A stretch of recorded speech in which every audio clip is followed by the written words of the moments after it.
Hola, soy Ángel Espinosa. Soy Ricardo Mendoza, ambos seminaristas de la Arquidiócesis de Antequera, Oaxaca. Y juntos hablaremos sobre la catequesis del obispo.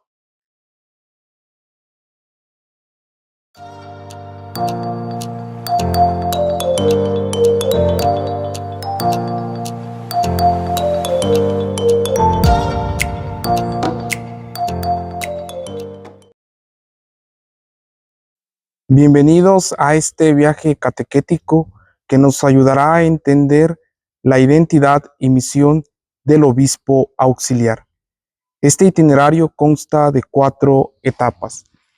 En un primer momento, a partir de un acercamiento a los textos del Nuevo Testamento, podremos entender el origen y la configuración de los ministerios en la primera comunidad cristiana. En un segundo momento, haremos un esbozo teológico para poder comprender la misión del presbítero. La tercera catequesis se centrará en reflexionar sobre el papel del episcopado.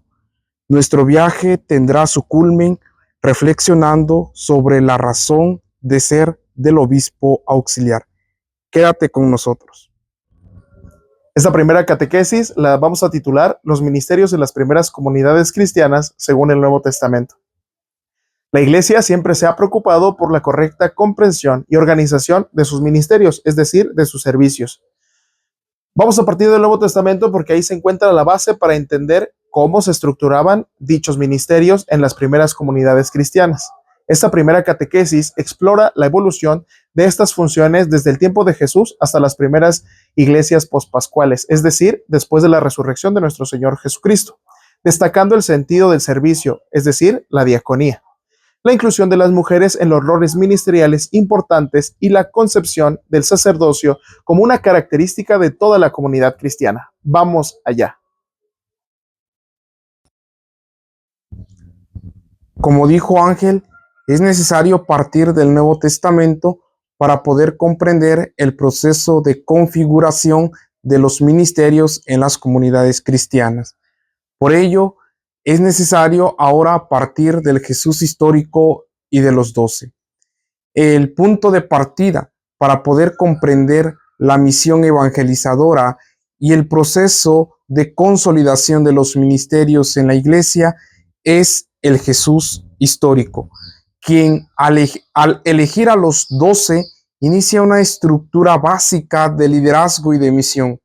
Esta elección no era simplemente un acto de designación, sino un símbolo profundo de renovación y de esperanza para Israel.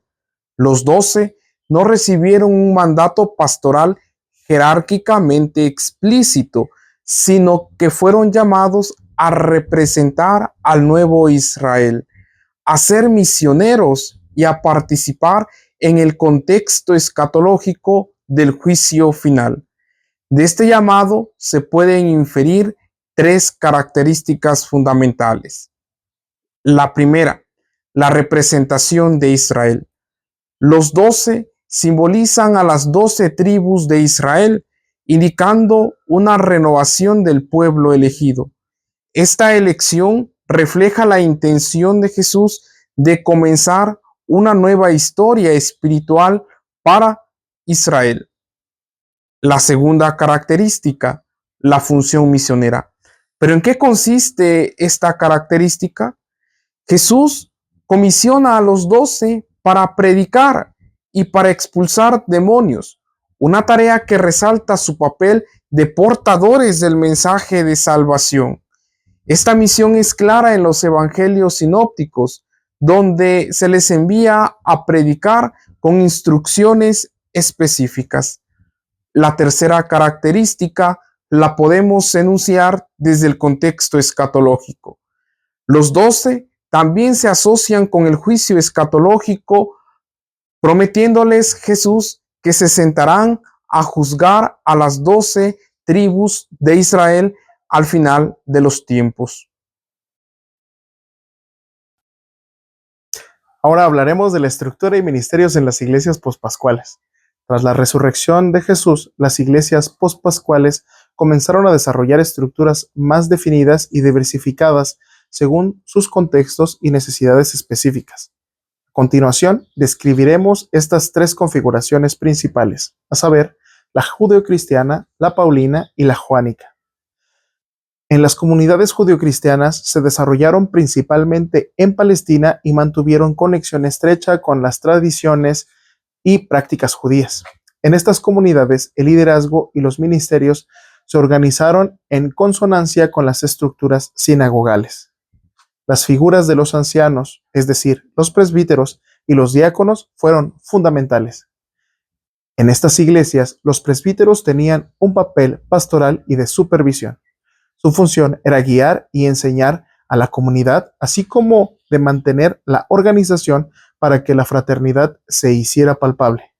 Por su parte, los diáconos eran los encargados principales del servicio caritativo y asistían en la contribución de los recursos económicos, así como la atención a las necesidades de los miembros más vulnerables de la comunidad. Esta estructura, sin duda, permitía una continuidad con la tradición judía y facilitaba la transición hacia una nueva identidad cristiana. Ahora, pues, hablaremos de las iglesias paulinas. En estas comunidades fundadas por Pablo, las iglesias estaban dispersas por el Imperio Romano y mostraban una mayor flexibilidad y diversidad en sus estructuras ministeriales. En estas iglesias, la inclusión de mujeres en roles significativos es notable y la función de los ministerios se enfoca en la diaconía. Respecto a la diaconía, hay que decir que es un servicio principal en las comunidades de Pablo y enfatiza que estas funciones ministeriales son formas de servicio en la comunidad. Los ministros no son vistos como una clase sacerdotal separada, sino como servidores que contribuyen al bienestar y el crecimiento espiritual de la comunidad. Ahora bien, por lo que se refiere a las mujeres en su función ministerial, desempeñaban roles destacados, como por ejemplo Febe, mencionada como diaconisa en la iglesia de Cencreas, y Priscila, junto con su esposo Aquila, funge como colaboradora cercana de Pablo y desempeña un papel crucial en la enseñanza y la misión. Sin duda alguna, la visión paulina subraya la igualdad de todos los bautizados en Cristo y la importancia del servicio mutuo dentro de la comunidad. Enfaticemos que en este punto cronológico de la estructura jerárquica y pastoral está en plena configuración. Hablemos pues ahora de las iglesias joánicas. En las comunidades joánicas presentan una estructura donde la fraternidad y el amor mutuo son pilares fundamentales. El liderazgo en estas comunidades se ve más como un servicio de amor y cuidado que como una jerarquía estricta. Resulta importante resaltar que el amor y la fraternidad en las cartas de Juan son pilares fundamentales para la práctica del mandamiento que Jesús heredó a los apóstoles. Este amor se manifiesta en la vida comunitaria y en el liderazgo, donde los responsables están llamados a cuidar y guiar a la comunidad con amor desinteresado. En este sentido, las figuras de autoridad en las comunidades joánicas, como el anciano mencionado en las cartas de Juan, son vistas como pastores que guían con sabiduría y compasión, que como líderes con una responsabilidad jerárquica. La estructura joánica resalta la interconexión y el apoyo mutuo dentro de la comunidad cristiana, reflejando el ideal de unidad y amor promovido por Jesús.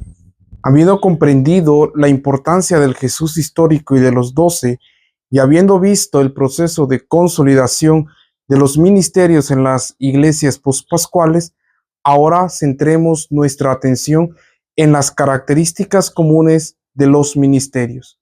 Por eso, es importante precisar que a partir de las diferencias contextuales que surgieron en el proceso de consolidación, hay características comunes dentro de los ministerios en las primeras comunidades cristianas. Estas características comunes son 3. Partamos primero de la diaconía. Los ministerios son vistos principalmente como servicios a las comunidades. Este concepto de diaconía subraya la esencia del liderazgo cristiano como un llamado a servir más que a gobernar. La segunda característica es la fraternidad. Un elemento unificador es esta característica, que no solamente une a los bautizados, sino también a los diversos responsables eclesiales. Esta fraternidad es vista como una manifestación tangible del amor cristiano en la comunidad. Todos dentro de la comunidad son hermanos. No hay aún la diferencia entre jerarquía y laicado. La tercera característica común la podemos enunciar como el sacerdocio de la comunidad. Ningún ministerio individual es considerado sacerdotal en sí mismo. En cambio, toda la comunidad cristiana es vista como un sacerdocio santo.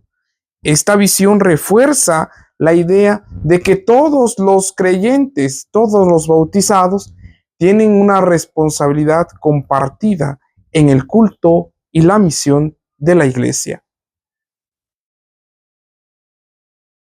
Hemos llegado al final de esta primera catequesis y podemos decir que la exploración de los ministerios en las primeras comunidades cristianas, según el Nuevo Testamento, nos muestra la dinámica rica y variada de cómo los primeros cristianos entendieron y vivieron sus roles dentro de la comunidad.